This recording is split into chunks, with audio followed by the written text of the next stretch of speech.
صلاح الدین ایوبی کو جب مصر کا گورنر مقرر کیا گیا تو سلطان صلاح الدین ایوبی مصر تشریف لائے تو خادمین کہنے لگے کہ حضور آپ بڑی لمبی مسافت کر کے آئے ہیں، کچھ دیر آرام کر لیجئے۔ تو سلطان صلاح الدین ایوبی نے کہا کہ میرے سر پر یہ جو دستار رکھی ہے، یہ میں نے جب سے اپنے سر پر رکھی ہے میری نیند حرام ہو گئی ہے۔ تو کہا حضور آپ اتنا لمبا سفر کر کے آئے ہیں، کیا طعام اور آپ کچھ آرام پسند نہیں کریں گے؟ سلطان صلاح الدین ایوبی نے کہا مجھے وہاں لے جاؤ جہاں میرے فرائض میرا انتظار کر رہے ہیں۔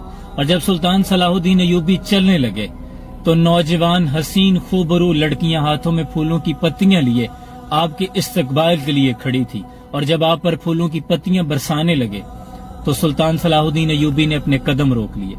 کہنے لگے سلطان صلاح الدین ایوبی یہاں پھول مسلنے نہیں آیا، سلطان صلاح الدین ایوبی یہاں کچھ فیصلے کرنے آیا ہے۔ کیا تم مصر سے بھی اسلام کا پرچم اتروا دینا چاہتے ہو؟ کیا تم نہیں جانتے کہ مسلمان کی زندگی پھولوں پر سونے والی سیج نہیں ہے؟ ہمارے ذمے کچھ فرائض ہیں، آپ کی آنکھوں میں شعلے بھڑکے، اٹھا لو میرے راستے سے یہ پھولوں کی پتیاں۔ اگر میں نے ان پر ایک بھی قدم رکھا تو میری روح اندر سے کانٹوں سے چھلنی ہو جائے گی۔ سلطان صلاح الدین ایوبی ایسی گرجدار آواز میں بولا جیسے کسی کافر کا گلا کاٹ دیا ہو۔ اگر بچھانا چاہتے ہو میرے راستے میں تو وہ بچھاؤ جو مجھے پسند بھی ہیں۔ تو خادم بولے جی حضور کا حکم ہو۔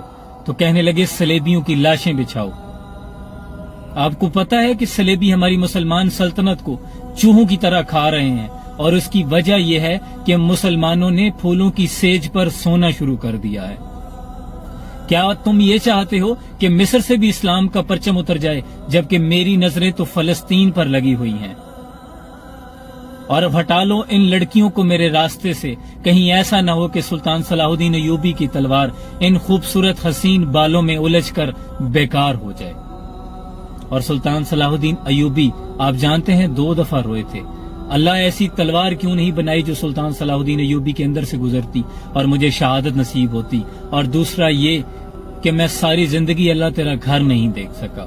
سلطان صلاح الدین ایوبی نے کوئی حج نہیں کیا، جیسے ہی پیسے جمع ہوتے حج کے لیے وہ کسی نہ کسی جنگ پر خرچ کر دیے جاتے۔